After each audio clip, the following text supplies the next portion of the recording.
gaur astelena da, astera goaz, eguna posizional dute.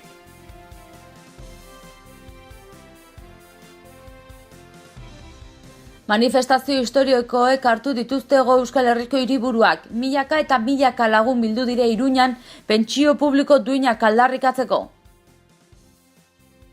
Uxue Barkos Nafarroako presidenteak azaldu duenez foru erkidegoak kudeatu nahi ditu Nafarren pentsioak. Ehunka lagunen babesa jaso dute Altsasuko auzipetuen gurasoek Iruñan. Autogobernuaren alde kalera atera dira ehunka lagun Iruñan. Espainiako auzitegi konstituzionalak Nafarroako erabaki ahalmena urratzen duela salatu dute. Martxoak 8 munduak gelditu ostean, orain eraldatzeko unea dela esan du Euskal Herriko mugimendu feministak. Nafarroako auzitegi nagusiak ez du 2017ko lan eskaintza publikoa etengo, AFAMNA sindikatuak eskatu bezala. Euskaraldia egitasmoa aurkeztu dute gobernuak eta euskalgintzak Iruñan. Lab sindikatuak Nafarroako azken bi lan istripuak deitoratu ditu eta horiek argitzeko eskatu du. Iruñako udalak radiopatio irrati proiektua abiatu du. Astelehen honetako albistekin hasteko mobilizazio historikoak hartu dituzte Hego Euskal Herriko hiriburuak. Iruñan milaka eta milaka lagun bildu dira pentsio publiko duinak aldarrikatzeko. Pentsiodunen aldarriekin bat egin eta euskal gizarte osoari manifestaziorako deia egin zuten pentsiodunek martxoaren 17 honetarako. Antolatzaileek martxa erraldoiak zituzten helburu eta lortu dute. Hego Euskal Herriko 4 hiriburuetan aurrekaririk gabeko manifestazioak egin dira pentsio publiko duinen alde eta Espainiako gobernuak iragarritako 0,8% igoeraren aurka. Pentsiodunez gain gazte ugari ikusi da protestetan euren babesa adieraziz. Iruñan gaztelu enparantzatik abiatu zen martxa jendetsua arratsaldeko 6 aterkiak eskuetan egin zuten manifestazioa Iruñeko erdialdeko kale nagusietatik. 15.000 lagun udaltzaingoaren arabera eta 20.000 lagun antolatzaileen arabera elkartu ziren Espainiako gobernuak 2018rako aurreikusitako pentsioen 0,8% igoera lotsagarria dela salatzeko. Erosmen ahalmena izugarri galdu dutela azken urteetan salatu dute pentsiodunek eta ordain justua eskatu dute.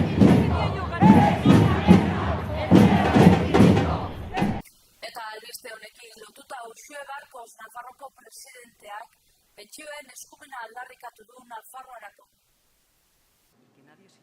Uxue Barkos Nafarroako gobernuko presidenteak foru erkidegoaren pentsioen konpetentzia aldarrikatu du.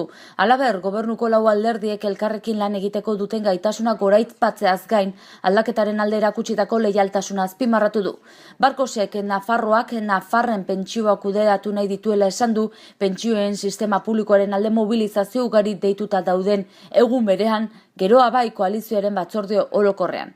Koalizioko kargu publikoak, afiliatuak eta jarraitzaileak izan dira organo politiko nagusiaren bileran. Legegintzaldi honen garrantzia nabarmendu du Barkosek beste gizarte eredu bat eraikitzeaz gain orain arte ezarrita zeuden hainbat mito hautsi direlako. Aldaketa sakoneko prozesu horretan Nafarroako gobernuko 4 alderdiek lanean erakutsitako zintzotasuna goraipatu du zailtasun. 4 alderdiak gobernura iristeak eragingo zuen apokalipsi iragarri zutenei ere egin die aipamena.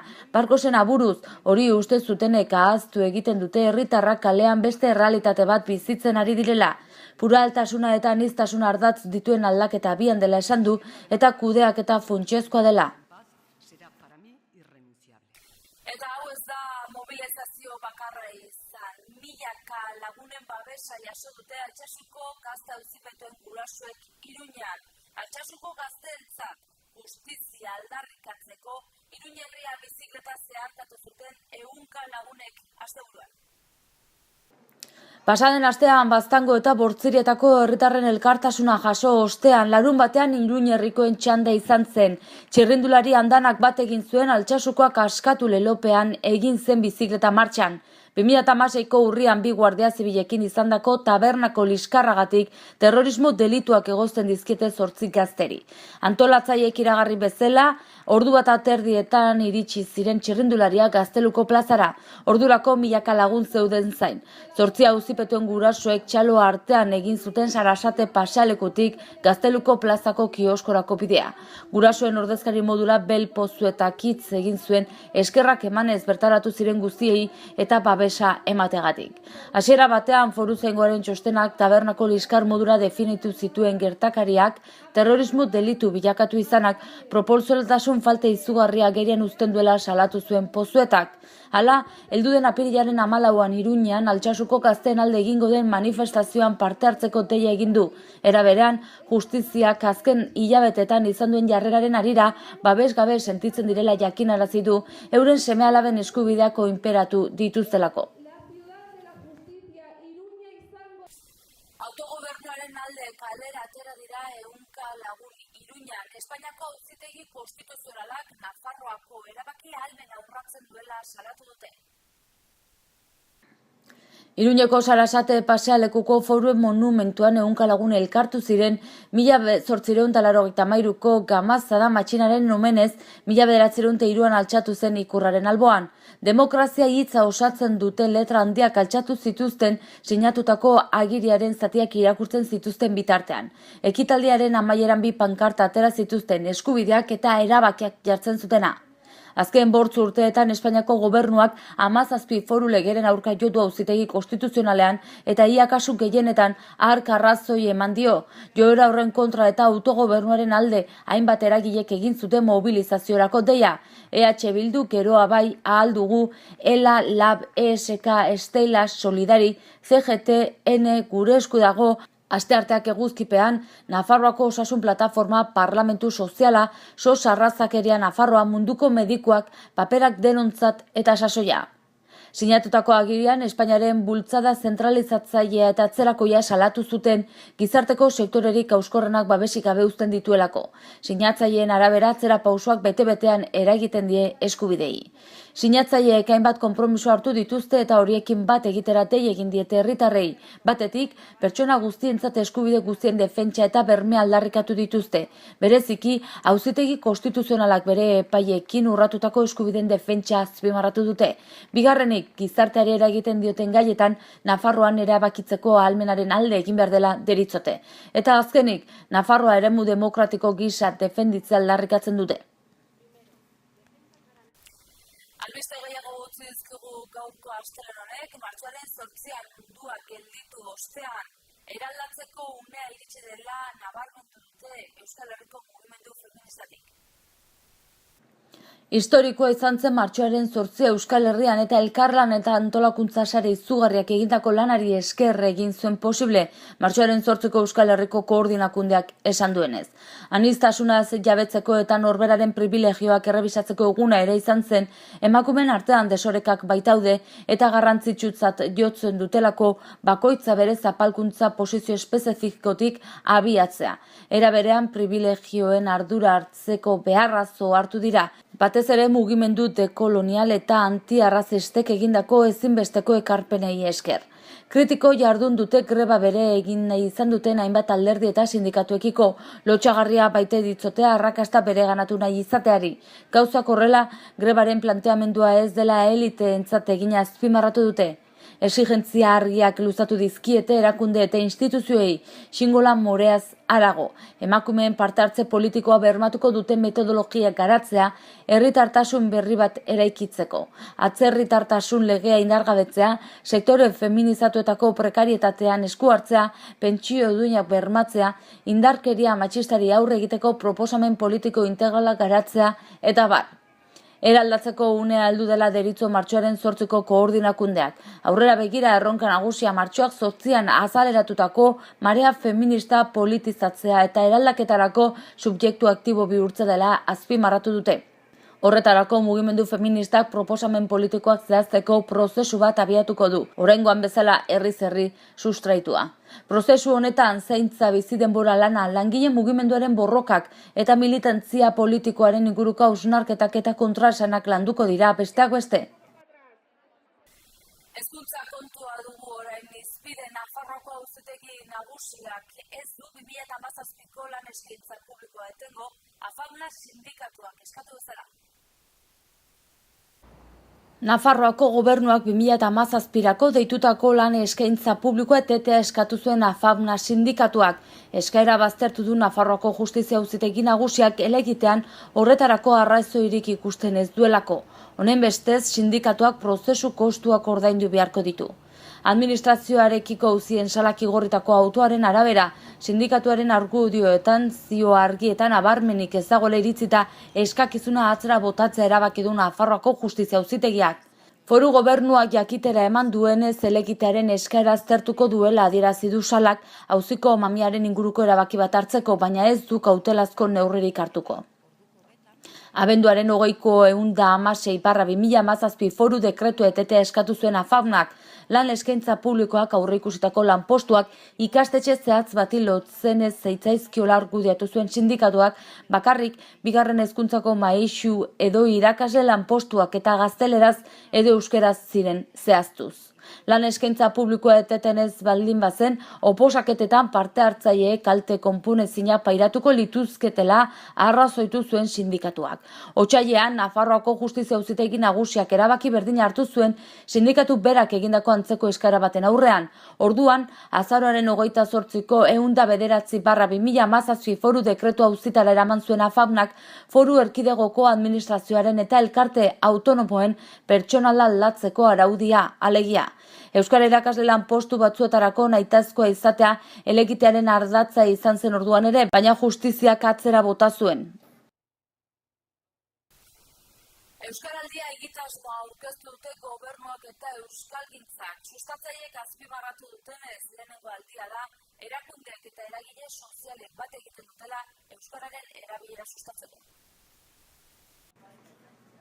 Nafarroako erakundeek eta gizarte eragileek euskararen erabilera sustatzeko euskaraldia ekimena aurkeztu dute Nafarroan. Aurkezpena Iruñeko Kondestable jauregian egin dute eta hainbat erakunde publikoetako eta euskalgintzako hainbat ordezkari izan dira bertan. Ana Oio, Nafarroako gobernuko herritarrekiko eta erakundekiko kontseilaria, Mikel Arregi euskarabideko zuzendaria, Arratei Jaro euskaltzalen topaguneko eta euskaraldiko koordinatzailea eta Oskar Zapata, Nafarroako euskaltzalen topaguneko presidentea.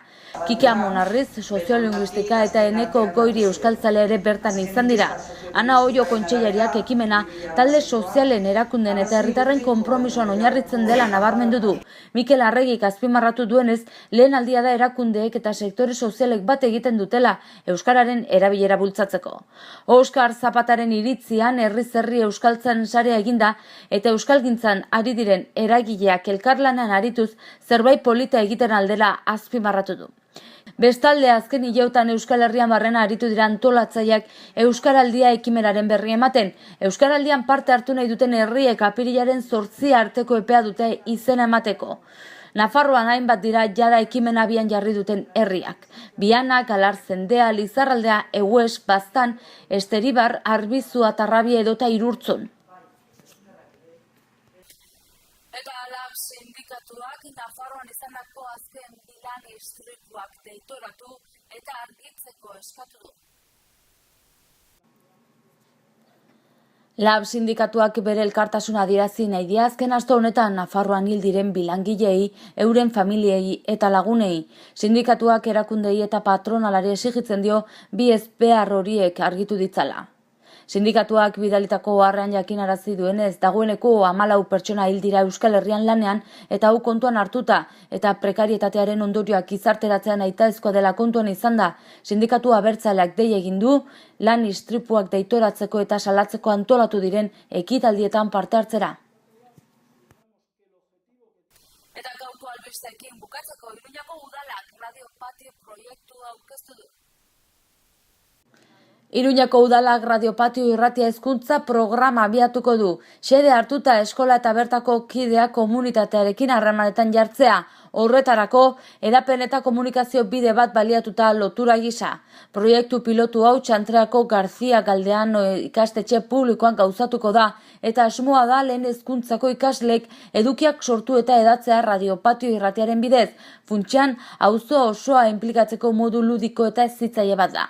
Kultura eta hezkuntzako zinegotzi ordezkari Maider Belokik eta lor horretako zuzendari Maitena Muruzabalek aurkeztu dute prentsaurrekoan ekimena. Programa honen erdigunea patioan paratutako etxola bat izanen da, egokitu dena irrati estudio txiki bat bihurtzeko. Gainera, ikasleek irrati radio maleta bat izango dute, estudio mugikor txiki bat, estudioko programen ekoizpenerako edukiak grabatu ahal izateko. Hotza berriz ere gurean, goazen orain eguraldiaren iragarpena zein den ikustera.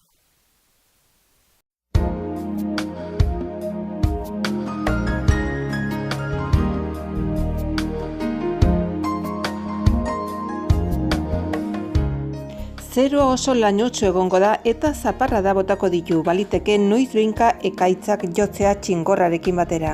Goizean elurkota 700-800 metrora egongo da, arratsalde gau partean elurra edo elur busti egingo du. Ipar haize bizia ibiliko da, ziertzo bolada gogorrekin, temperatura gutxi jaitsiko da, izotza. Asteartean zerua oso lainotsu egongo da eta elurra egingo du, batez ere egunaren lehenengo partean. Ipar haizea ziertzo bolada oso gogorrekin, temperaturan aldaketarik ez edo gutxi jaitsiko da, izotza botako du. Martxoak 19 gaur astelena, goazen egunak utzizkigun albisten errepaso egitera titularekin.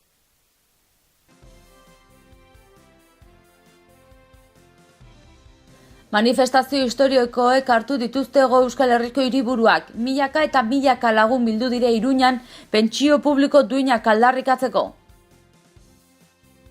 Uxue Barkos Nafarroako presidenteak azaldu duenez foru erkidegoak kudeatu nahi ditu Nafarren pentsioak. Ehunka lagunen babesa jaso dute Altsasuko auzipetuen gurasoek Iruñan. Autogobernuaren alde kalera atera dira ehunka lagun Iruñan. Espainiako auzitegi konstituzionalak Nafarroako erabaki ahalmena urratzen duela salatu dute. Martxoak 8 munduak gelditu ostean orain eraldatzeko unea dela esan du Euskal Herriko mugimendu feministak. Nafarroako auzitegi nagusiak ez du 2017ko lan eskaintza publikoa etengo AFAPNA sindikatuak eskatu bezala. Euskaraldia egitasmoa aurkeztu dute gobernuak eta euskalgintzak Iruñan. LAB sindikatuak Nafarroako azken bi lan istripuak deitoratu ditu eta horiek argitzeko eskatu du. Iruñako udalak radiopatio irrati proiektua abiatu du. Eta bertzerik ez da izan da dena, mila esker zuen arretagatik eta estalen